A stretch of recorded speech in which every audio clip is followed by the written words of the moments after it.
ব্যবসাটার কথা বলেছেন এই আয়াতে তিনটা ব্যবসা, বিশেষত ওই তিনটা ব্যবসার মধ্যে কোনো লস নাই, কখনো কোনো লস হবে না। তার মানে এটার মধ্যে শুধু লাভ লাভ আর লাভ। এমন তিনটা ব্যবসা যে তিনটা ব্যবসায় কোনো লস নাই, শুধু লাভ। তাহলে কি ওই তিনটা ব্যবসা সম্পর্কে আপনাদের ধারণা নেওয়ার দরকার আছে বলে মনে হয়? হ্যাঁ, যে তিন ব্যবসায় কোনো লস নাই, শুরু করবেন লাভ, এটাতে কোনো লস নাই। লাভও 1-2 টাকার লাভ না, অনেক বেশি লাভ। ইয়ারজুনা তিজারা, ইয়ারজুনা তিজারা।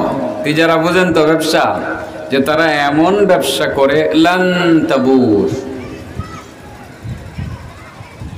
যে ব্যবসার মধ্যে কখনো কোনো লস হবে না, শুধু লাভ আল্লাহ আল্লাহ।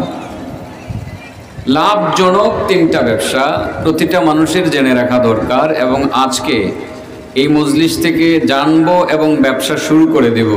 আপনাদের কি সাহস আছেনি যে এখান থেকে ব্যবসাটা শুরু করে দেওয়ার? বলতে পারেন হুজুর পুঁজি নাই, পুঁজিটা যদি আমি দিয়ে দেই সমস্যা হবে না তো? পুঁজি দিয়ে দিব? হ্যাঁ, ভাইজানি বলছে সমস্যা নাই, সমস্যা নাই, বরং অসুবিধা নাই, বরং শুধু সুবিধা আর সুবিধা। এখান থেকে পুঁজিটাও দিয়ে দেওয়া হবে, ব্যবসা শুরু করবেন। আল্লাহু আকবার, আল্লাহু আকবার। এই তিনটা ব্যবসা সম্পর্কে আমি আলোচনা করব।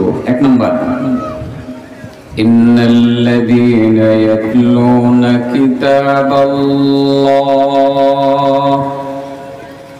ইন্নাল্লাযীনা ইয়াতলুনা কিতাবাল্লাহি ওয়া আকামুস সালাতা ওয়া আনফাকু মিম্মা রাযাকনাহুম وأنفقوا مما رزقناهم سرا وعلانية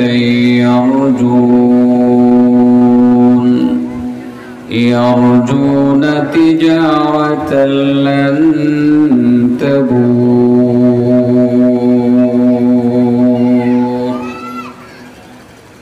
আল্লাহ বলেন যারা এই তিনটা ব্যবসা করবে কোনো লস হবে না।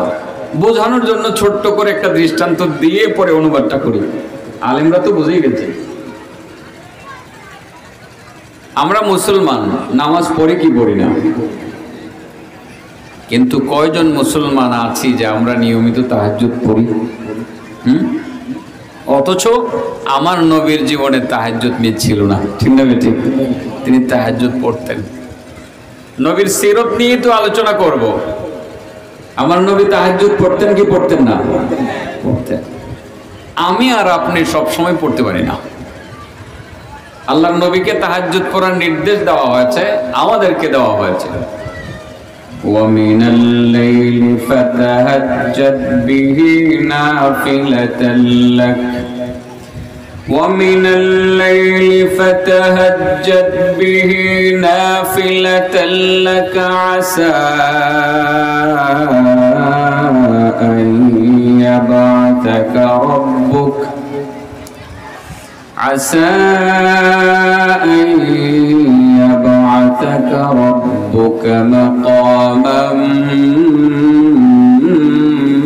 محمودا। আল্লাহ বলেন ওয়ামিনাল লাইলি ফাতাহাজ্জাদ, ও নবী রাতের কিছু অংশে তুমি তাহাজ্জুদ পড়ো। তাহাজ্জুদ পড়ার একটা নির্দেশ আল্লাহ নবীকে দিয়েছেন, সেই নির্দেশটা আমাদের প্রতিও। আর তাহাজ্জুদ পড়লে দুনিয়াতেও সম্মানিত হওয়া যায়, মহান আল্লাহর দরবারেও বিশেষ সম্মান অর্জন করা যায়। আর বুজুর্গানে দিনের বক্তব্য হলো তাহাজ্জুদ ছাড়া আল্লাহর ওলি হওয়া যায় না। আমার নবী তাহাজ্জুদ পড়তেন কি পড়তেন না? আপনি যদি যেই ব্যবসাগুলোর কথা আমি বলছি এগুলো যদি করতে পারেন, আর কোনো কারণে যদি তাহাজ্জুদ না পড়তে পারেন, রাতের বেলা তাহাজ্জুদ পড়তে পারলেন না, সকালবেলা ফজরের নামাজের পর চিন্তা করলেন তাহাজ্জুদটা পড়ার ইচ্ছা ছিল, পড়তে পারলাম না, তো আপনি ব্যবসাটা শুরু করবেন 1 থেকে 1.5 মিনিট। কয় মিনিট? 1 থেকে 1.5 মিনিট ব্যবসা করবেন, সারা রাত জেগে ইবাদত করার নেকি পাবেন, তাহাজ্জুদের পুরোপুরি নেকি আপনি সকালবেলা পেয়ে যাবেন। সুবহানাল্লাহ। ব্যবসাটাই লাভ না লস? সকালবেলা 1-1.5 মিনিট এই ব্যবসাটা করে ফেলবেন। তাহাজ্জুদ করার ইচ্ছা ছিল, উঠতে পারেন নাই, রাত্র 12টা বাজে আপনি ঘুমাইতে গেছেন, আপনি ফজরের আজানের সময় উঠছেন, তাহাজ্জুদ পড়তে পারেন নাই, আপনি ব্যবসাটা করবেন। কিভাবে করবেন? আল্লাহ রাসূল বলেন, আমানার রাসূলু বিমা উনজিলা ইলাইহি মির রাব্বিহি ওয়াল মুমিনুন কুল্লুন আমানা বিল্লাহি ওয়া মালাইকাতিহি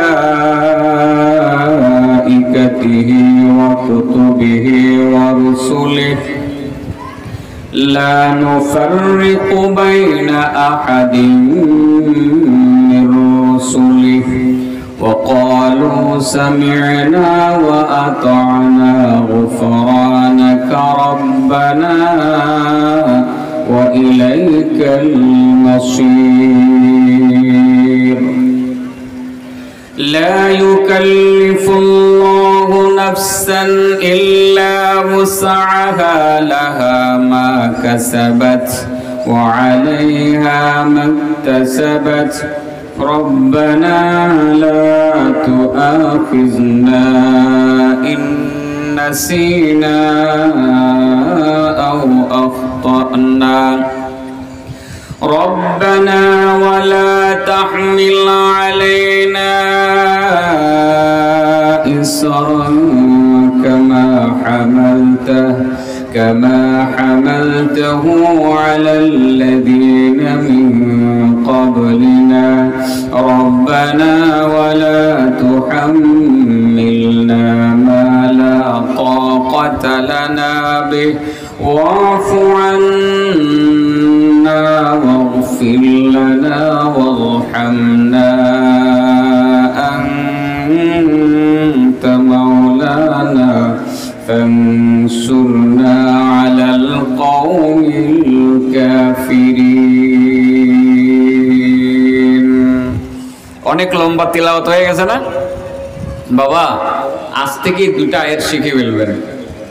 আল্লাহ রাসূল বলেন, কেউ তাহাজ্জুদ পড়তে পারলো না কোনো কারণে, সে যদি মনে হওয়ার পর যে আমি তাহাজ্জুদ পড়তে পারি নাই, সূরা বাকারার এই শেষ 2টা আয়াত একবার তিলাওয়াত করে পুরা তাহাজ্জুদের নেকি তার আমলনামায় দেওয়া হবে। ব্যবসাটা কেমন হইলো? কয় কোটি টাকা লাগে এই ব্যবসাটা করতে? তাহাজ্জুদের নেকি কামাই করতে কয় কোটি লাগে বলেন? লাগে?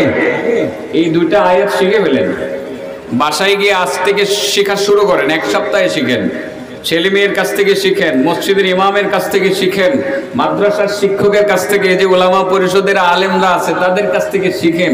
এই 2টা আয়াত আপনাকে শিখিয়ে দেওয়া হবে। আপনি যতবারই 2টা আয়াত তিলাওয়াত করবেন ততবারই ব্যবসা চাঙ্গা, তাহাজ্জুদের নেকি পাইবেন। চলেন 3টা ব্যবসার কথা বলি। সাবজেক্টের নাম 3টা ব্যবসায় যেখানে কোনো কি নাই, 3টা ব্যবসা যেখানে কোনো কি নাই, লস নাই। ইন্নাল্লাযীনা ইয়াতলুনা কিতাবাল্লাহ, 1 নাম্বার হলো যারা কিতাবুল্লাহ তেলাওয়াত করে। আমার নবীর সিরাত, নবীর আদর্শ মানে হলো আল কোরআনুল কারীম। যারা আল কোরআনুল কারীমকে তিলাওয়াত করে, নিয়মিত তিলাওয়াত করে, তারা এমন একটা ব্যবসা করে যে ব্যবসার মধ্যে কোনো লস নাই, শুধু লাভ আর লাভ আর লাভ। তার মানে 1 নম্বর ব্যবসার নাম কি বলেন? কোরআনের ব্যবসা। বলেন কিসের ব্যবসা? তার মানে কোরআন শরীফ সাফায় এনে বাজারে বেচবেন, এটা কিসের মাধ্যমে? তিলাওয়াতের মাধ্যমে। কোরআন তিলাওয়াতের ব্যবসা। এই ব্যবসার মধ্যে লাভ ছাড়া কোনো লস নাই। আপনি সূরা বাকারার শেষ 2 আয়াত তিলাওয়াত করবেন, ব্যবসা চাঙ্গা, তাহাজ্জুদের নেকি আপনার আমলনামায় নগদে জমা হয়ে যাবে। সুবহানাল্লাহ। চলেন কোরআনের ব্যবসা সম্পর্কে বলি। মূল ব্যবসা হলো 3টা। কয়টা? আমি কয় নম্বর ব্যবসার কথা বলছি? 1 নাম্বার। রয়েছে কয়টা বাকি? 2টা বলতে ঘন্টাখানেক সময় কি লাগবে না? আরো শুনবেন তো, মনোযোগ দিয়ে শুনবেন তো ইনশাআল্লাহ, মনোযোগ দিয়ে শুনবেন। এরপরে আপনারা বড় আলেমের, সারা দেশ বিখ্যাত আলেম রেজাউল করিম আবরার হাফিজাহুল্লাহ, ওনার বক্তব্য শুনবেন। আমাকে তো আশেপাশে বহু শুনেছেন, তাই না? আপনাদের নেকলি সদর থেকে নিয়ে শুরু করে ওই আসানপুর, এরপরে আরো ওই পার, নোয়াপাড়া, বিভিন্ন জায়গায় আমার বয়ান শুনেছেন। তো রেজাউল করিম আবরার সাহেবের বক্তব্য মনে হয় আপনাদের খুব বেশি শোনা হয় নাই, এদিকে হয়তো বা 2-1 বার আসছেন, এর বেশি আসে নাই। ওনার বক্তব্য আপনারা আজকে মনোযোগ দিয়ে শুনবেন। আমি 3টা ব্যবসার কথা বলি। তাহলে 1 নম্বর ব্যবসা হলো কোরআন তিলাওয়াত করা। আল্লাহু আকবার। কোরআন তিলাওয়াতের ব্যবসা যে আরো কত চমৎকার, এই আলোচনাগুলো ইতিপূর্বে করা হয়ে গেছে, আজকে আবারও বলছি। কোরআনের মধ্যে অনেক সূরা আছে, যেই সূরাটা আপনারা বেশি পারেন ওই সূরাটার নাম হলো কুল হুয়াল্লাহ সূরা। জানেন না? কুল হুয়াল্লাহ জানেন না? এটাকে বলা হয় সূরাতুল ইখলাস। কি বলা হয়? সূরাতুল ইখলাস। দেখেন তো ব্যবসাটা কেমন চাঙ্গা। আল্লাহ রাসূল বলেন সূরাতুল ইখলাস তাদিলু সুলুসাল কোরআন। সূরাতুল ইখলাস হলো পবিত্র আল কোরআন আল কারীমের 1/3 সমান। তার মানে হলো কেউ যদি মাত্র 3 বার সূরা ইখলাস তিলাওয়াত করে পাক্কা 1 খতম কোরআনের নেকি তার আমলনামে জমা হয়। ব্যবসাটা কেমন? এখান থেকে 3 বার পড়বেন, কুল হুয়াল্লাহু আহাদ আল্লাহুস সামাদ লাম ইয়ালিদ ওয়া লাম ইউলাদ ওয়া লাম ইয়াকুল লাহু কুফুয়ান আহাদ। 3 বার পড়েন। বিসমিল্লাহির রহমানির রহিম। কুল হুয়াল্লাহু আহাদ আল্লাহুস সামাদ লাম ইয়ালিদ ওয়া লাম ইউলাদ ওয়া লাম ইয়াকুল লাহু কুফুয়ান আহাদ। বিসমিল্লাহির রহমানির রহিম। কুল হুয়াল্লাহু আহাদ আল্লাহুস সামাদ লাম ইয়ালিদ ওয়া লাম ইউলাদ ওয়া লাম ইয়াকুল লাহু কুফুয়ান আহাদ। আলহামদুলিল্লাহ বলেন। কারণ এই মুহূর্তে ব্যবসাটা অনেক লাভ হয়েছে। কি লাভ হয়েছে? পুরা 1 খতম কোরআনের নেকি আপনি ইতিমধ্যে পেয়ে গেছেন, আপনার অ্যাকাউন্টে জমা হয়ে গেছে। সুবহানাল্লাহ বলতে অ্যাকাউন্টে জমা হয়ে গেছে। মাত্র 3 বার পড়লেন, 1 খতমের নেকি আপনার অ্যাকাউন্টে জমা হয়ে গেছে। ব্যবসা চাঙ্গা। ব্যবসা কি আসলে কি বুঝতেছেন নি আপনারা? ব্যবসাটা ভালো হইতেছে না? 3 বার তিলাওয়াত করলে 1 খতমের নেকি পাওয়া যায়। আল্লাহু আকবার, আল্লাহু আকবার। এটা আমাদের জন্য সুবর্ণ সুযোগ। আজ থেকে আমরা সূরা ইখলাসের আমলটা সবাই করব, প্রত্যেকেই করব, ঘরে ঘরে আমলটা চালু করে দিব, দৈনিক প্রতিদিন নিয়মিত করব। এর দ্বারা অনেক লাভ।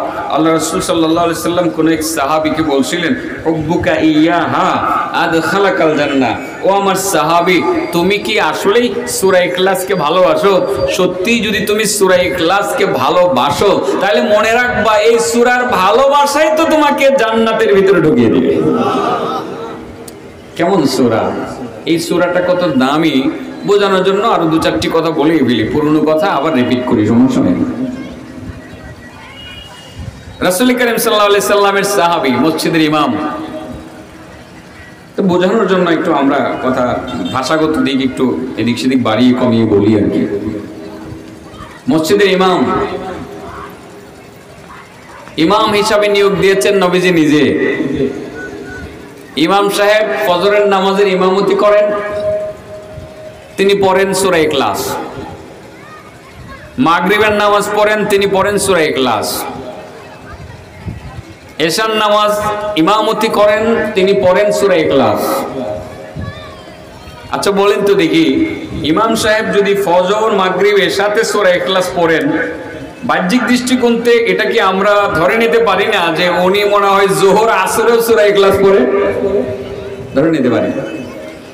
সাহাবী ইমাম সূরা ইখলাস তেলাওয়াত করেন। আল্লাহু আকবার। নবী করিম সাল্লাল্লাহু আলাইহি সাল্লামের সাহাবীরা যারা এই ইমামের পিছনে নামাজ পড়তেন, তারা সবাই ইমাম সাহেবকে একটু অনুরোধ করলেন যে ইমাম সাহেব হুজুর, আপনি এই সূরাটা একটু মাঝে মধ্যে রেখে অন্য সূরাও যদি পড়তেন তাহলে আমরা সূরা ইখলাসের পাশাপাশি অন্যান্য সূরাও শুনতাম বা শিখতাম। ইমাম সাহেবকে বলার পরে কোনো রেসপন্স নাই।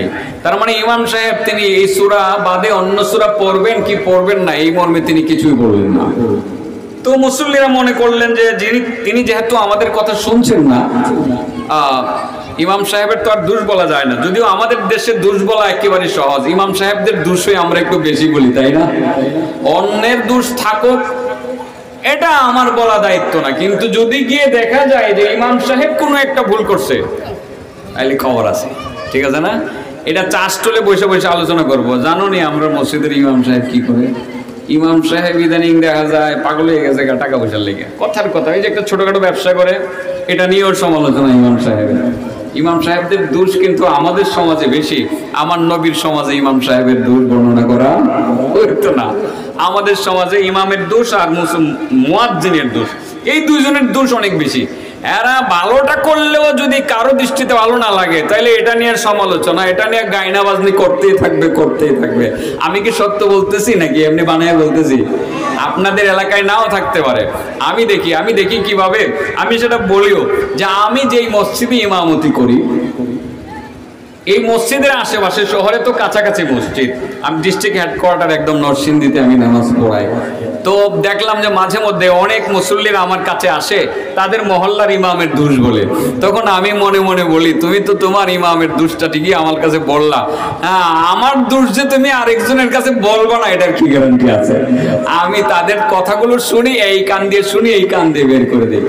এটা আসলে একটা বেধি, ইমাম সাহেবদের দোষ দেখা একটা বেধি, একটা রোগ হয়ে গেছে। সাবধান, এই কাজটা করবেন না। ইমাম সাহেব কেন, যে কোনো মানুষের দোষ বলা হারাম, যে কোনো মানুষের গীবত করা হারাম।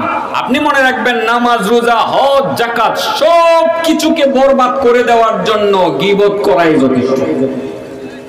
গীবত এমন একটা অপরাধ যে অপরাধের কারণে আপনার জীবনের সমস্ত অর্জন ধ্বংস হয়ে যায়।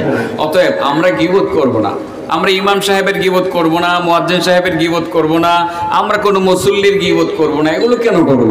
যদি কারো কোনো ভুল ত্রুটি হয়, ইমাম সাহেব মানুষ, এজ এ ম্যান উনি ভুলের উঠবে না। আমি মানুষ, আমি ভুল করে থাকতে পারি। আমার ভুলটা আপনার চোখে ধরা পড়লে অত্যন্ত আদবের সহিত সুন্দরভাবে আপনি আমাকে শুধরিয়ে দিতে পারেন, আপনার ইমাম সাহেবকে ভদ্রভাবে বলে দিতে পারেন।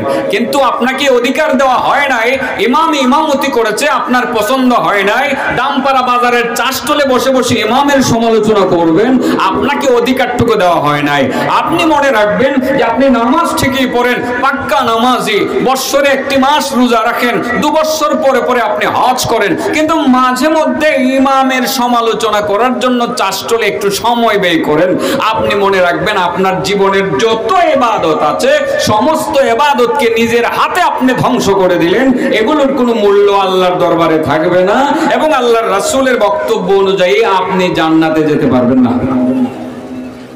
লা ইয়াদখুলুল জান্নাতা কাত্তাত, যারা কাত্তাত, মানুষের দোষ ত্রুটি বলে বেড়ায়, খুঁজে বেড়ায়, বলে বেড়ায়, ওই সব লোক জান্নাতে যাবে না। ইমামের দোষ বলা যাবে? তাইলে কি একজন দোকানদারের দোষ তার অগোচরে বলা যাবে? বলা যাবে না। এই বেদিটা আমাদের বড় বেদি, এটার কারণেই মূলত আজকে মুসলমানরা সারা পৃথিবীতে নির্যাতিত। আমার কাছে মনে হয়, আমি মনে করি এটার কারণে মুসলমানরা আজকে নির্যাতিত। আমরা একজন আরেকজনের সমালোচনা নিয়ে ব্যস্ত আছি। দাওয়াত ও তাবলীগের সাথীরা তাবলীগ করে, আরেক দল এটার বিরোধিতা করে। আছে না না? আছে না নাই? আছে। ওরে বাবা, আপনি ওই দিক থেকে বিরোধিতা করছেন কেন? আপনি যদি অন্য দিক থেকে ইসলামের কাজ করে থাকেন, আপনার কাজটা আপনি চালিয়ে যান। আর যেই লোকটা মানুষকে কালিমার দাওয়াত দিতেছে, যেই লোকটা মানুষকে নামাজের দাওয়াত দিতেছে, যেই লোকটা মানুষকে ইলম ও জিকিরের দাওয়াত দিতেছে, যেই লোকটা মানুষকে দাওয়াত ও তাবলীগ এর গুরুত্ব বুঝাইতে আছে, যেই লোকটা মানুষকে ইসলামের নিয়ম কানুনগুলো মেনে চলার জন্য মানুষকে দিক নির্দেশনা দিয়ে যাচ্ছে, আপনি এই লোকটার পিছনে লাগলেন কেন? যে এই লোকটা কাফের হয়ে গেছে, এই লোকটার ঈমান নাই, তারা বেদাতি, এটা সেটা, আপনি লাগতেছেন কেন? আপনি চিন্তা করবেন যে আপনি যে কাজটা করতেছেন, আপনার কাজটা যদি কোরআন হাদিসের আলোকে সত্য হয়ে থাকে, এটা যেমন সত্য, দাওয়াত ও তাবলীগের সাথীরা যারা মানুষকে ওই 6 উসুলের দিকে দাওয়াত দিতে আছে, তারাও সত্য। কারণ এই 6 উসুল বলতে যেই জিনিসগুলোকে বোঝায়, একটাও তো কোরআন হাদিসের বাইরে না। কালেমা, নামাজ, ইলম ও জিকির, ইকরামুল মুসলিমিন, সহিহ নিয়ত, তাবলীগ। আচ্ছা বলেন কালেমা, এটা কি কালেমার কথা কি কোরআনে আছে? আছে? নামাজ কোরআনে আছে? এলেম, এলেম শিক্ষা করার জন্য যে আল্লাহর হুকুম আছে, এটা কি কোরআনে আছে? জিকিরের কথা কি কোরআনে আছে? ইকরামুল মুসলিমিন, মুসলমানদেরকে তার কিমত বুঝে কদর করা, প্রয়োজন বুঝে তার কদর করা, তার উপকার করা, কল্যাণ করা, এটা কি কোরআনে আছে? আপনার কাছে মনে হয় না আছে? আচ্ছা, এবার যত কাজ করবেন নিয়তটাকে সহি করে করবেন, এটা কি কোরআনে হাদিসে আছে? আছে না? তাবলীগ, মানুষকে দ্বীনের দিকে ডাকো, আহ্বান করো, এটা কি কোরআনে আছে? আমি আর দলিল দিলাম না, দলিল ছাড়া আপনারা বুঝে ফেলছেন কোরআনে আছে। এগুলো যদি কোরআনে থাকে, এই অনুযায়ী যদি মুসলমান কাজ করে, দোষের কি আছে? হ্যাঁ, আপনি এটা করেন না, আপনি অন্যভাবে মানুষকে দাওয়াত দেন, খুব দেন, আপনি 40 দিনের জন্য গেলেন না, আমি বলবো কোনো অসুবিধা নাই। আপনি 3 দিন মানুষকে দাওয়াত দিতে আছেন, দাওয়াত দেন। আপনি 10 দিন দাওয়াত দিতে আছেন, দাওয়াত দেন। আপনি অন্যভাবে হক্কানি একজন পীরের অধীনে থেকে গ্রামে গ্রামে গিয়ে মানুষকে নামাজের দিকে আহ্বান করেন, আপনার না আপনি চালিয়ে যান, ওইটাও দাওয়াতি কর্মকাণ্ডের অন্তর্ভুক্ত। যেহেতু এই উসুলের কাজ যারা করে, এটা যেমন দাওয়াতি কর্মকাণ্ডের অন্তর্ভুক্ত। অতএব দুষ্ত্রুটি বর্ণনা করার দরকার নাই তো বাবা, এটা করে তো আপনার জীবনের সমস্ত অর্জনটাই আপনি ধ্বংস করে দিচ্ছেন। আপনার নামাজ আপনি ধ্বংস করে দিচ্ছেন, আপনার রোজা আপনি ধ্বংস করে দিচ্ছেন, আপনার দোয়া মুনাজাত আল্লাহর দরবারে কবুল হচ্ছে না। নাউজুবিল্লাহ বলে আমি কথাটা আপনাদের মনে হয় করগাতে বলছিলাম গতবার। আজকে আমাকে বলছে একজন যে হুজুর এটাই যদি বলতেন, আমি বললাম যে না, এটা বলবো না, কারণ এটা তো করগাতে বলা হয়ে গেছে। তবে এই পয়েন্টটা একটু বলে ফেলি, একটা পয়েন্ট। করগাতে 10টা পয়েন্ট বলছিলাম, একটা পয়েন্ট বলি যে আমাদের দোয়া ইবাদত কেন কবুল হয় না। আচ্ছা, এটা বলার আগে একটা প্রশ্ন, বন্ধু তুমি বলো তো দেখি, ব্যবসা কয়টা? যে 3টা ব্যবসা লস আছে না লাভ আছে? লস আছে। এর মধ্যে 1 নম্বর ব্যবসার নাম কি? কোরআন তিলাওয়াতের ব্যবসা। হ্যাঁ, সূরা বাকারার শেষ 2টা আয়াত তিলাওয়াত করলে কিসের নেকি পাওয়া যায়? তাহাজ্জুদের নেকি পাওয়া যায়। ব্যবসাটা চাঙ্গা কি চাঙ্গা না? চাঙ্গা। সূরা ইখলাস 3 বার তিলাওয়াত করলে কয় খতমের নেকি পাওয়া যায়? এই সূরাকে ভালোবাসলে জান্নাতে যাওয়া যায়। এটা মনে রাখেন, আমি এইখান থেকে ওইদিকে চলে গেছি। এটা মনে রাখেন যে ইমাম সাহেব সূরা ইখলাস পড়তেন নামাজের মধ্যে। এটা আপনি মনে করাই দিবেন তো আমারে? মনে করে দিই, আবার এখান থেকে শুরু করবো আগে। আর কি বিষয়টা হলো যে ইমাম সাহেবের সমালোচনা আমাদের দেশে বেশি হয়। ইমাম সাহেবের শুধু সমালোচনাকে কেন্দ্র করে আমি অন্য সব সমালোচনাকে নিয়ে আসলাম। আপনি ইমামের দোষ বলবেন না? বলবেন না। আপনি ইমামের দোষ কেন বলবেন? আপনি কারো দোষ বলবেন না, কারো দোষ আপনি বলতে পারবেন না। মানুষের অগোচরে দোষ বলা, তাকে খাটো করার জন্য, অপমান করার জন্য, এটাকে বলা হয় গীবত। আর এই গীবত যে আপনার সমস্ত অর্জনকে ধ্বংস করে দেয়, আর এটার কারণে যে আমাদের মুনাজাত দোয়া কবুল হয় না, আমরা যে সফল হতে পারতেছি না, আমরা যে বিজয়ী হতে পারতেছি না, এই গীবতটার কারণে। এটা বোঝানোর জন্য একটা দৃষ্টান্ত দেব। আল্লাহর ওলি ইব্রাহিম ইবনে আদহাম রাহমাতুল্লাহি আলাইহি বহুত বড় আল্লাহর ওলি। উনি ছিলেন আবার বাদশাও ছিলেন, উনি দেশ পরিচালনাও করেছেন। একটা পর্যায়ে উনি যখন বাসরাতে গেলেন, বাসরা হলো ইরাকের একটা শহরের নাম বাসরা, কুফা বাসরা, আপনারা নাম শুনেছেন? ইরাক, ইরান, এগুলোর নাম শুনেন নাই আপনারা? হ্যাঁ, এখন তো যুদ্ধ চলছে, শুনছি ইরাক থেকেও নাকি ইসরায়েলের উপরে হামলা হচ্ছে। হোক, হতে থাক, ইসরায়েল ধ্বংস হয়ে যাক, আল্লাহর কমিটমেন্ট বাস্তবায়ন হোক। কি বলেন আপনারা? ইসরায়েল এই বিশ্বের মানচিত্রে থাকুক, এটা আমরা চাই না? চাই না। কারণ এটা এখানে এসে বসছেই মুসলমানদেরকে ডিস্টার্ব করার জন্য। এটা এখান থেকে মিডল ইস্ট থেকে চলে যাবে, এটাই আমাদের চাহিদা। এই ইরান এবং ইরাক, তারা এবং লেবানন এবং অন্যান্যরা সম্মিলিতভাবে ইসরায়েলকে ধরেছে, যদিও ইসরায়েলের পিছনে বড় শক্তি আছে আমেরিকা। ঠিক আছে না? যাই হোক, আল্লাহ এদেরকে ধ্বংস করবে, বিশ্বাস আমাদের অন্তরে আছে। আমি আজকে মন্তব্য করছি, একজনে বললো যে হুজুর মুসলমানদেরকে শেষ করে দিচ্ছে। আমি বললাম ইনশাআল্লাহ মুসলমানদেরকে শেষ করে দেওয়া সম্ভব হবে না। ইসরায়েল এইবারের মতো ইসরায়েল আমার মনে হয় এইবার বিশ্বের মানচিত্র থেকে মুছে যাবে, ইনশাআল্লাহ মুছে যাবে। ইসরায়েল থাকবে না, এটা আমরা চাই। তো যাই হোক, কি যেন বলছিলাম বলেন? বসরা, ইব্রাহিম ইবনে আদহাম রাহমাতুল্লাহি আলাইহি বসরাতে গেলেন। বসরাতে যাওয়ার পর ওনার মুরিদ আছে না, মুরিদান আছে না? হ্যাঁ, পীর মুরিদিটা মনে বড় খারাপ জিনিস না? হ্যাঁ আছে, আসলে খারাপ আছে বিদায় এটা নিয়ে এত সমালোচনা। ভণ্ড পীরের অভাব নাই তো। যারা নাচে, গান গায়, গাঞ্জা খায়, সিদ্ধি খায়, সিদ্ধি না খাইলে বলে বুদ্ধি হয় না, এমন পীরও তো আছে না? আর কিছু পীর আছে শুধু জাইঙ্গাটা পরে রাখে, সারা শরীরে কোনো কাপড় রাখে না। আর কিছু পীর আছে সারা শরীরে জিনজির পরিধান করে থাকে, আছে না? কত কত পীর আছে কোনোদিন আল্লাহরে সিজদা করে না, মাজারে বসে থাকে আর সিদ্ধি টানে, তারাও তো পীর। আসলে হক্কানি পীরদের বদনামটা তারাই করতেছে। হক্কানি পীরও আছে যারা মানুষকে আল্লাহর পথে আহ্বান করে, আছে না নাই? আছে না নাই? আছে, হক্কানি পীর আছে।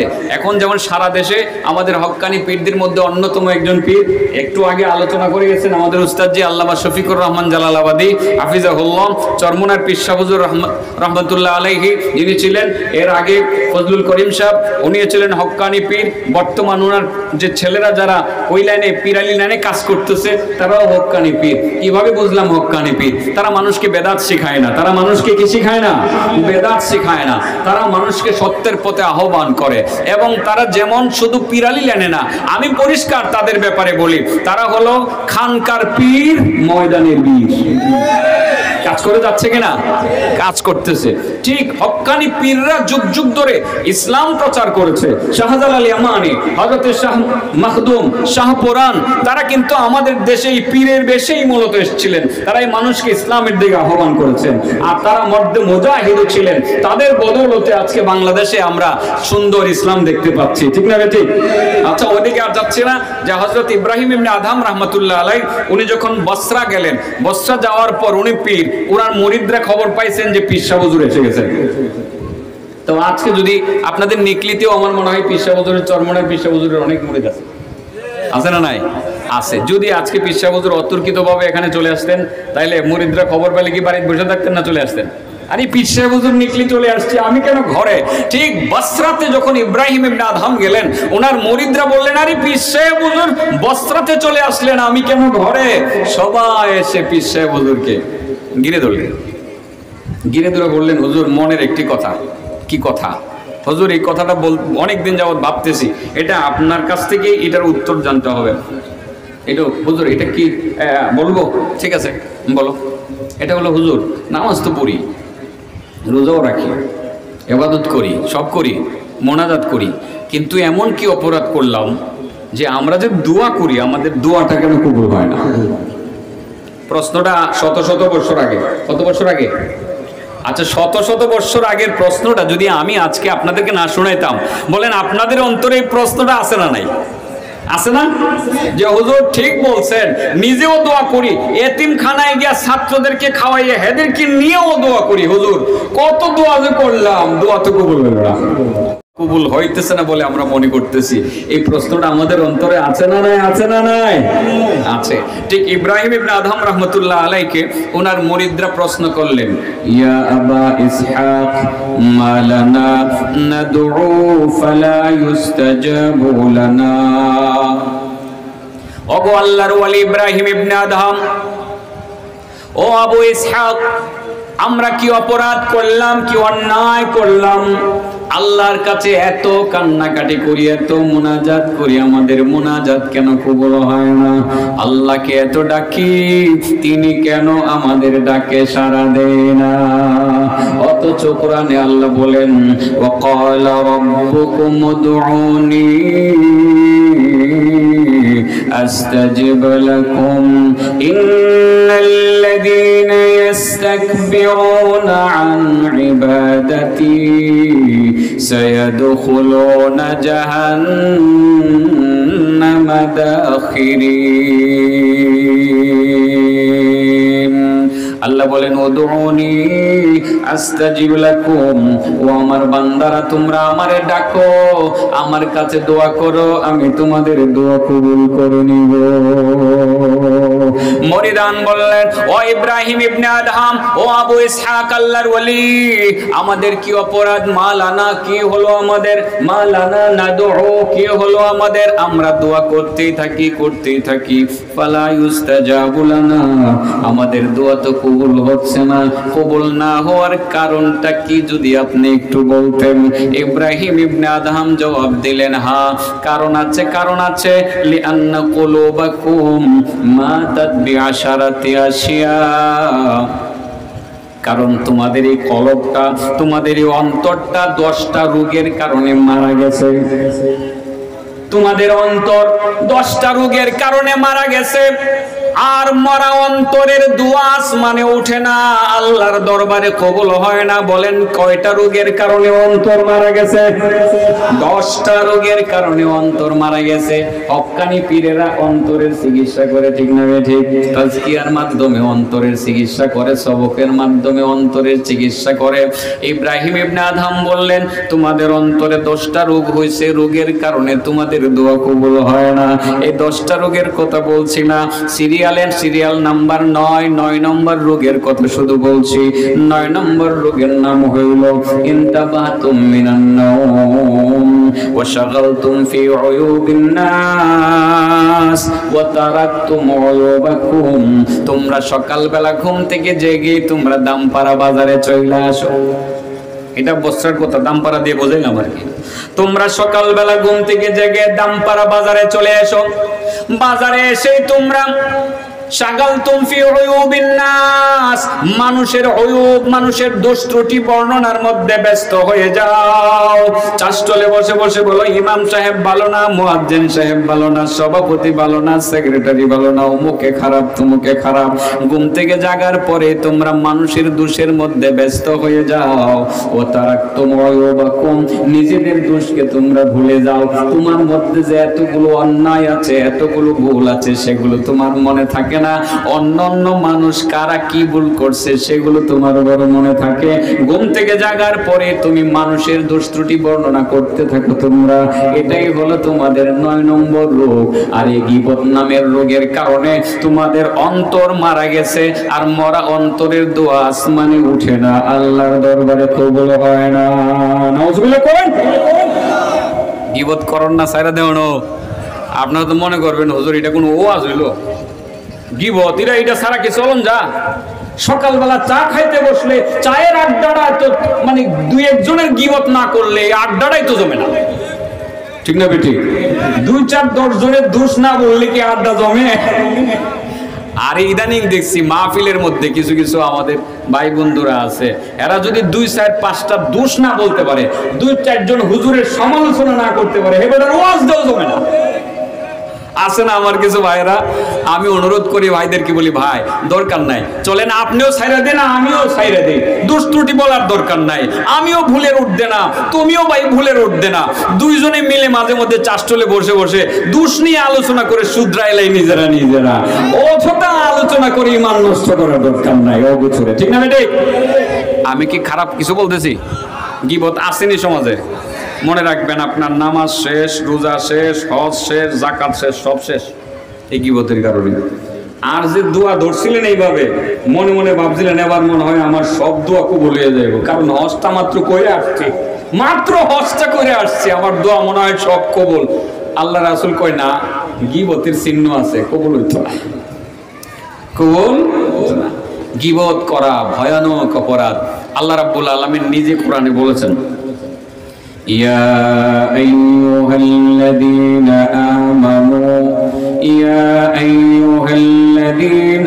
آمنوا اجتنبوا كثيرا من الظن إن بعض الظن إثم ولا تجسسوا ولا يغتب بعضكم بعضا أيحب أحدكم أن يأكل لحم أخيه ميتا فكرهتموه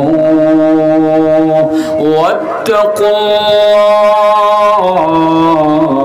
الله إن الله تواب رحيم। আল্লাহ বলেন ইয়া আইয়ুহাল্লাযীনা আমানু, আল্লাহ বলতেছেন হে ঈমানদারগণ। কাদেরকে ডাক দিছে? এই যে ঈমানদার কারা, এটি সবটি ঈমানদার। ঈমান আনছেন না আপনারা? আপনাদের কি ডাক দিছে? আমাদের কি ডাক দিছে? হে ঈমানদারগণ, এই যে তা নেব, বাচ্চা থাকো। কাসীরাম মিনাজ জন,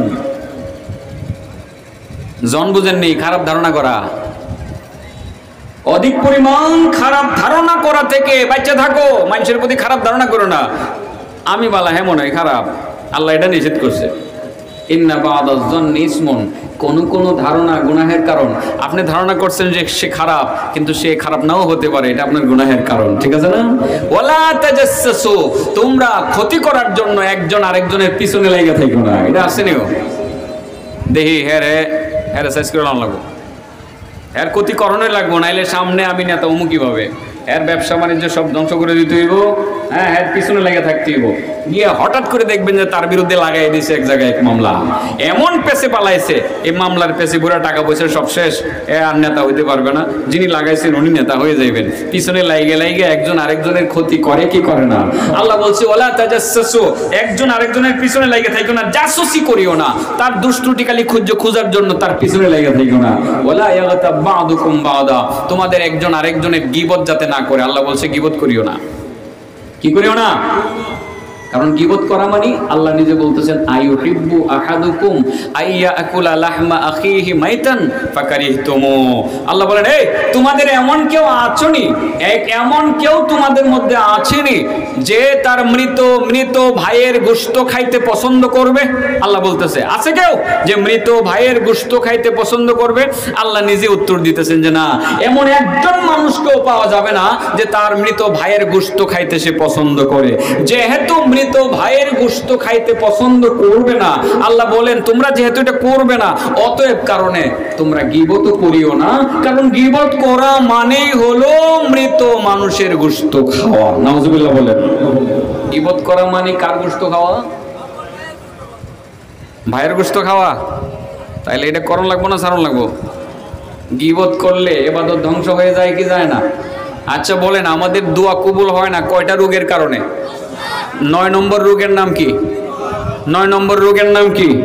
আবারও বলেন, 9 নম্বর রোগের নাম কি? আজকে থেকে ছাড়া যাবে? হ্যাঁ, আল্লাহর সাক্ষী রেখে কাছ থেকে ছেড়ে দেন। একজনের গীবত আমরা করব না, কারো সমালোচনা করব না।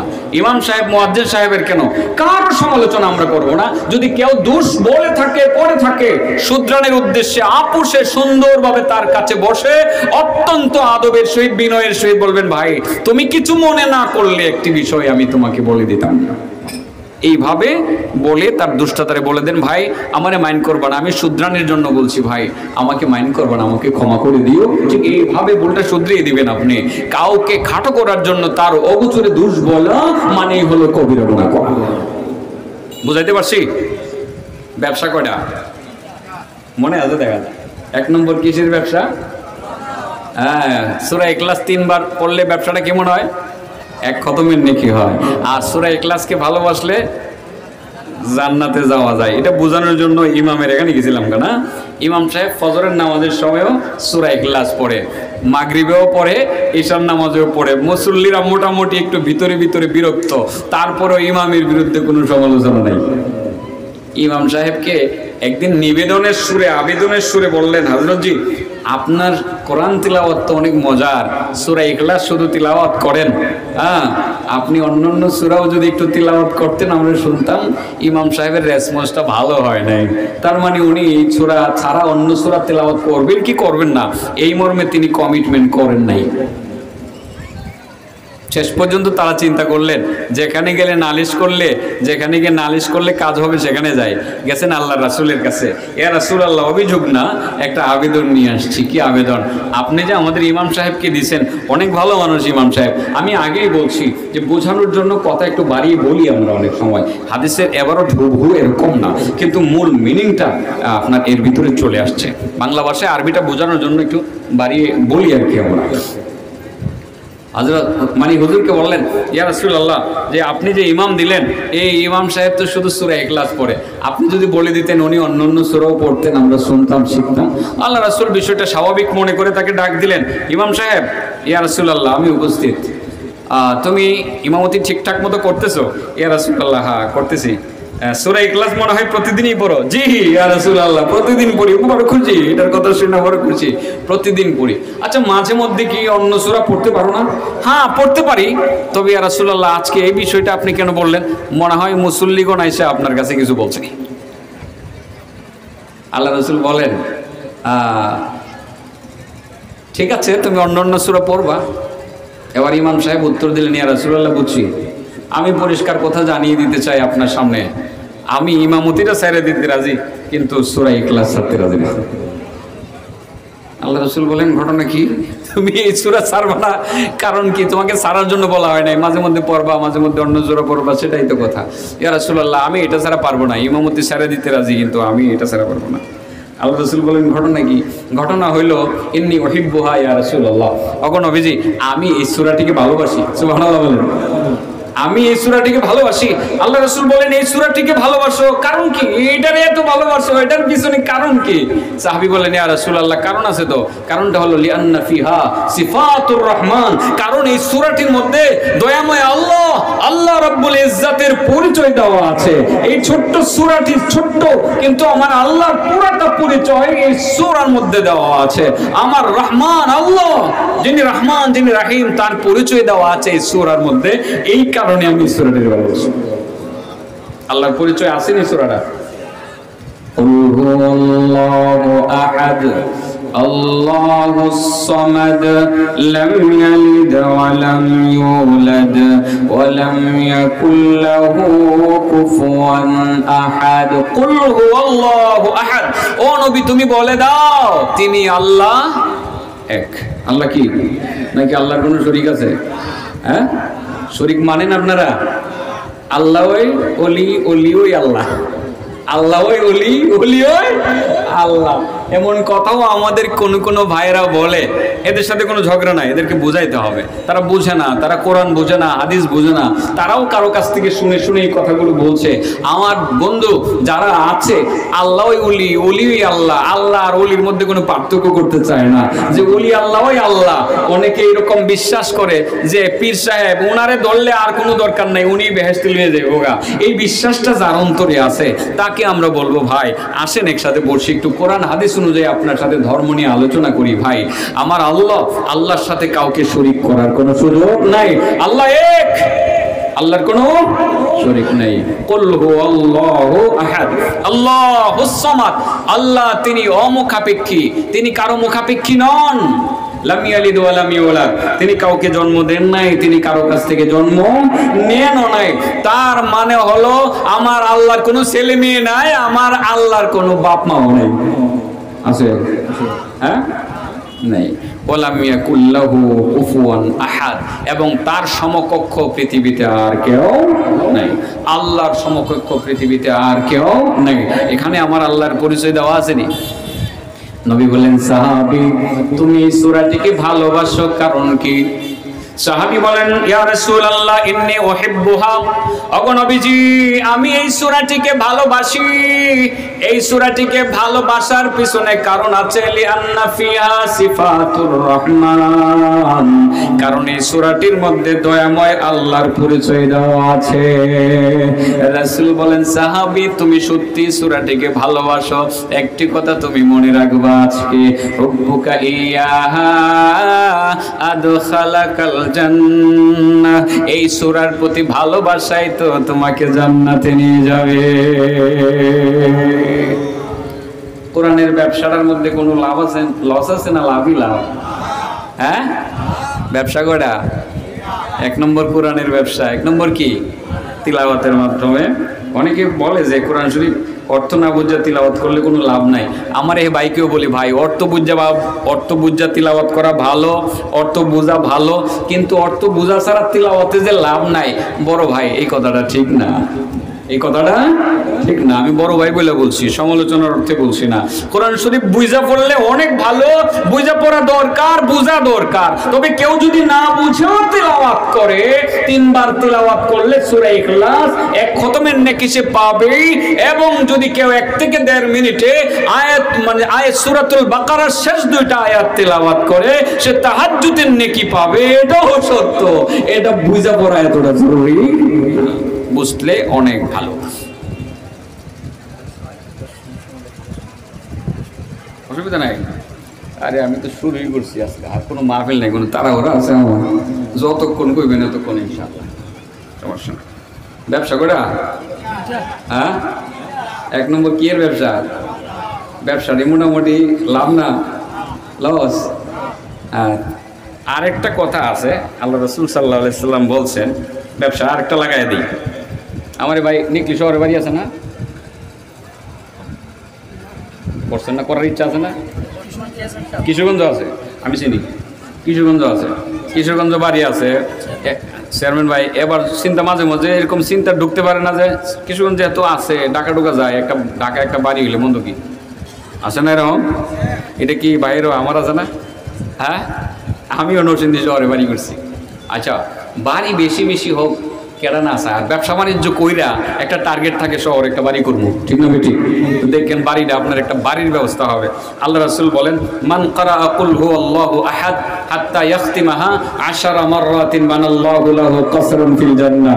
যে ব্যক্তি কুল হুয়াল্লাহু আহাদ সূরা ইখলাসের ব্যবসা করবে, মাত্র 10 বার সূরা ইখলাসকে তিলাওয়াত করবে শুরু থেকে শেষ পর্যন্ত, আল্লাহ নিজে তাকে তার জন্য জান্নাতে একটা বড় বাড়ি বানিয়ে দিবেন। কয়বার পড়লে? ব্যবসাটা কেমন? সারা জীবন ব্যবসা করে কিশোরগঞ্জ শহরে অনেক একটা বাড়ি বানাই পারে না, ঠিক আছে না? পারে না, অনেক কষ্ট। তো আপনার বাড়ি বানানোটাই ব্যবসার টার্গেট। তো আমি তো এমন ব্যবসা দিতেছি, কিশোরগঞ্জ শহরে বাড়ি হোক আর না হোক জান্নাতে হইব। সুবহানাল্লাহ বলেন। কয়বার তিলাওয়াত করলে? কয়বার? 10 বার সূরা ইখলাস তিলাওয়াত করলে জান্নাতে বাড়ি। এবার আপনারা আমারে পেজ ধরবেন, হুজুর এবার ধরছি, এতক্ষণ পণ্ডিতি করছেন, এবার ঠিক মতো ধরছি। হুজুর 10 বার তিলাওয়াত করলে যদি একটা বাড়ি হয়, বেশি পড়লে তো আরো বেশি বাড়ি হবে, এটাই স্বাভাবিক। ফাকামা ওমর ইবনুল খাত্তাব ওয়া ক্বালা ইয়া রাসূলুল্লাহ, ওমর ইবনুল খাত্তাব তিনি দাঁড়িয়ে গেলেন, দাঁড়িয়ে বললেন, ওগো আল্লাহর নবী, ইদা ইস্তাকসারতু, আমি যদি বেশি সূরা ইখলাস পড়ি, 10 বারের জায়গায় 20 বার পড়ি, আল্লাহ রাসূল বলেন, আল্লাহু আকসার ওয়া আতিয়াব, তুমি যত বেশি সূরা ইখলাস পড়বা আল্লাহ তত বেশি সুন্দর সুন্দর ভালো ভালো বাড়ি তোমারে বানায় দেবে।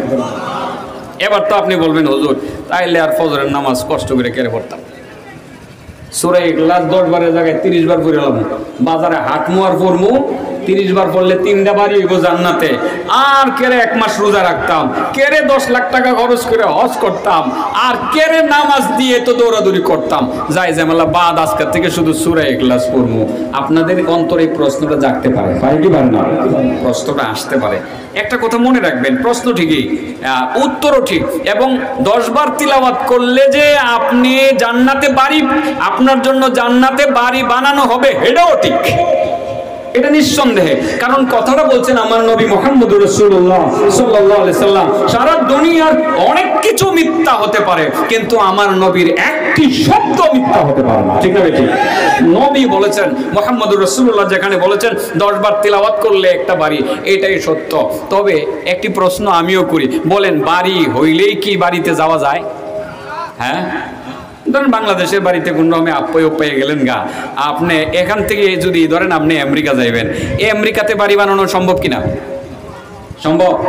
হ্যাঁ, এখান থেকে আমেরিকা বাড়ি বানানো সম্ভব, আপনি যাওয়া লাগবে না, বাড়ি বানাইবেন, খালি ডলার পাঠায় দিবেন। বেগম পাড়াতে বাড়ির অভাব নাই মন্ত্রী এমপিরা, ঠিক না বেঠিক? সবাই কি বাড়ির যাইতে পারছে? অনেকে জেলখানার মধ্যে ঢুকে রয়েছে, ঠিক না বেঠিক? কেউ কেউ বোনের বাড়ির ফলায় রয়েছে, কেউ কেউ সেনাবাহিনীর আশ্রয় নিয়ে ওই মানে সেনা ক্যাম্পের মধ্যে বসে রয়েছে, কেউ কেউ গাতার মধ্যে ফলায় রয়েছে, আর কেউ কেউ জঙ্গলের ভিতরে কলা পাতার মধ্যে শুয়ে রয়েছে, ঠিক না বেঠিক? ওই মানিক কাচুরার কাহিনী তো দেখছেনই। বাড়ি হইলেই বাড়িতে যাওয়া যায় না, বাড়ি হইলেই বাড়িতে যাওয়া যায় না। বাড়িতে যাওয়ার জন্য আমেরিকাতে ধরেন বাড়ি একটা বানাইছেন, টাকা বাড়াইছেন, হয়ে গেছে আমেরিকা বাড়ি, এবং আপনার ওই যে বেগমপাড়া কানাডাতে বাড়ি হয়ে গেছে। এই বাড়িতে কি সবাই যাইতে পারতেছে? আরে আমাদের প্রধানমন্ত্রী তো যাইতে পারেন, আমি ইন্ডিয়াতে আটকাইছে, লাল পাসপোর্ট বাতিল, বিশ্বের কোন দেশ তাকে গ্রহণ করতেছে না। বাড়ির কি অভাব আছে নাকি? তা যাইতে পারতেছে? বোঝানোর জন্য বলছি, যাইতে পারতেছে? পারতেছে না। প্রধানমন্ত্রী আগের, এখন না, আবার ভুল বুঝছেন না। আবার বাড়ি হইলেই বাড়িতে যাওয়া যায় না, আমেরিকাতে বাড়ি হইলে বাড়িতে যাওয়া যায় না। বলেন কি লাগে? বলেন পাসপোর্ট। বলেন কি লাগে? পাসপোর্ট। কি লাগে? ভিসা। কি লাগে? ভিসা। এরপর টিকিট লাগে কিনা? বিমান লাগে। এগুলো দিয়ে আপনার যাওয়া লাগে। যাওয়ার পরে আমেরিকাতে ধরেন আপনার বাড়ি হয়ে গেছে, একটা কোম্পানির কাছ থেকে অনলাইনে কিনছিলেন। কি কিনছিলেন? অনলাইনে। কিনা যায় না এখন? কিনা যায় না? কিনা যায়। অনলাইনে আপনি কিনছেন, কিনার পরে যে কোম্পানির কাছ থেকে কিনছেন তারা দলিলও দিছে। এবার কোম্পানির কাছ থেকে আপনার বাড়ি বুঝে নেবেন না? বাড়ি যখন বুঝে নেবেন তারা আপনার একটা চাবি দিয়ে দিব, ঠিক না বেঠিক?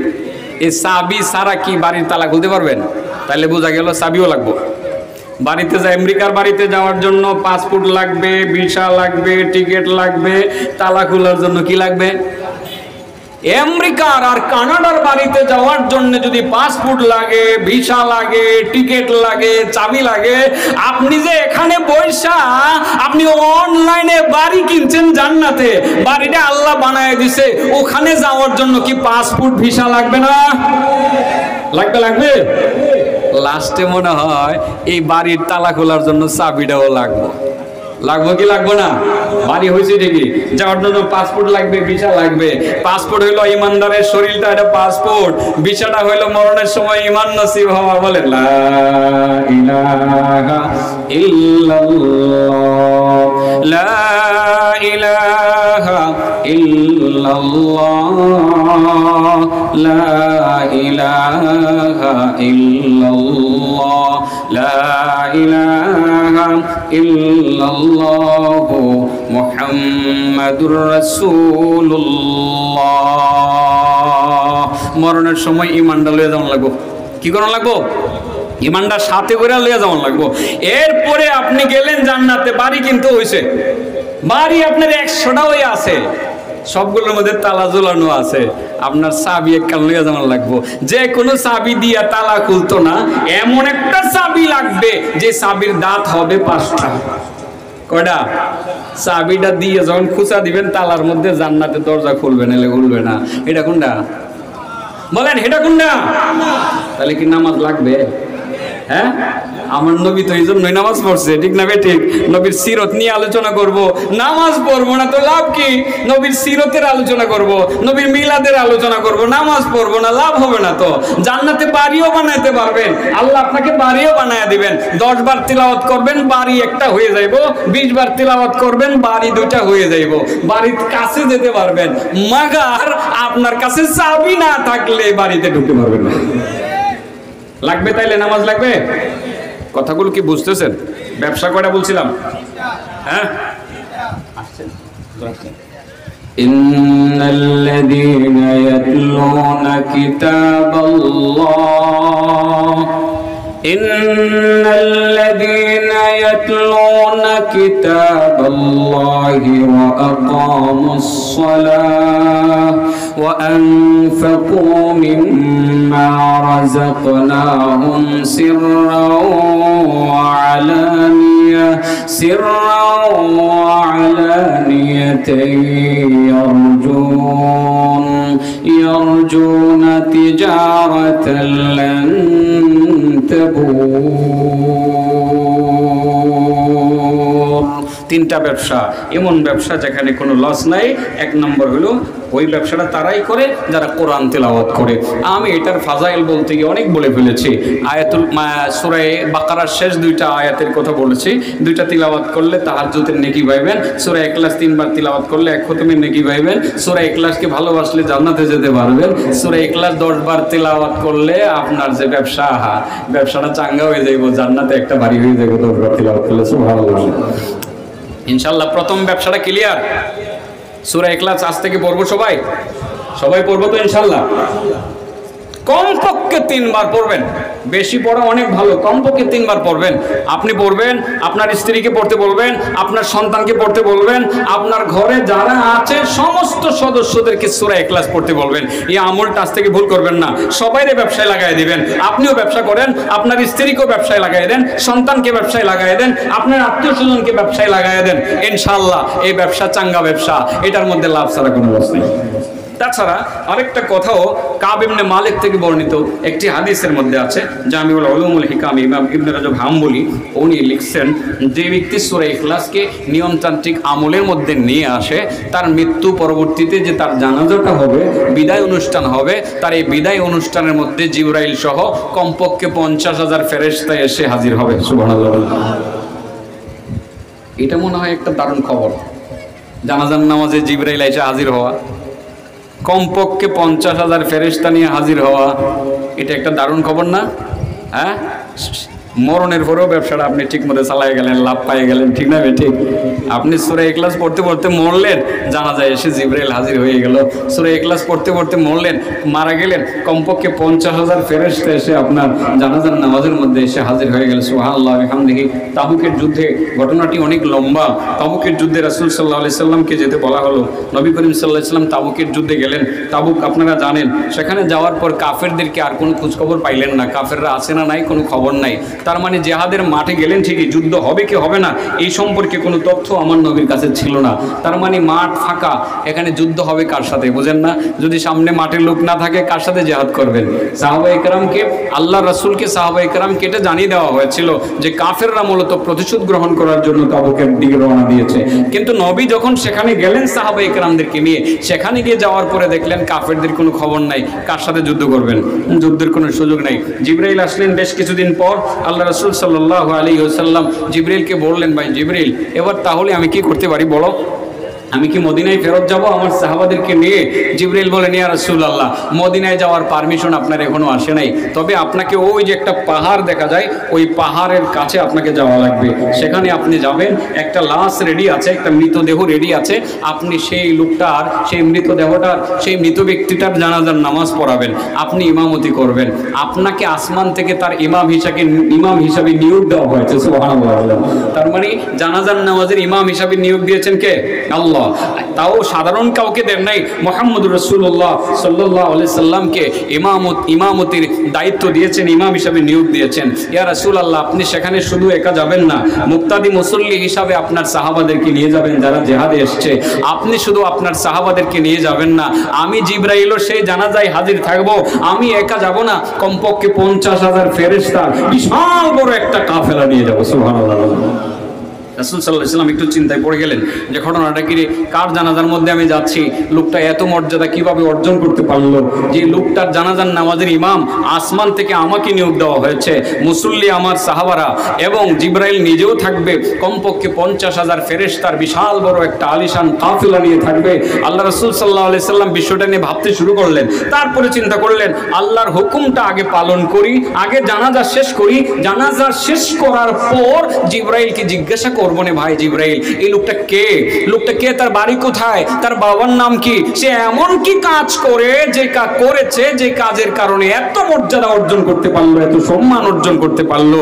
জানাজার নামাজের ইমামতি করলাম আমি, জিবরাইল তুমিও হাজির থাকলা, কমপক্ষে 50,000 ফেরেশতার কাফেলা নিয়ে হাজির থাকলা, এটা পরে জিজ্ঞাসা করবো না। নবীজি জানাজায় চলে গেলেন, জানাজা শেষ হয়ে গেল, আমার নবীজি ইমামতি করলেন, নবী ইমামতি করলেন, ইমামতি শেষ। এক পর্যায়ে জিবরাইলের আর খোঁজ নাই, কারণ দাফন করার জন্য সবাই ব্যস্ত। আল্লাহ রাসূল সাল্লাল্লাহু আলাইহি সাল্লাম জিবরাইলকে খোঁজার জন্য চলে গেলেন, গিয়ে দেখেন জিবরাইল দুটি পাহাড়ের মাঝে দুটি ডানা এভাবে রেখে দিয়েছেন, রেখে দিয়ে তিনি রেস্ট করতেছেন। এটা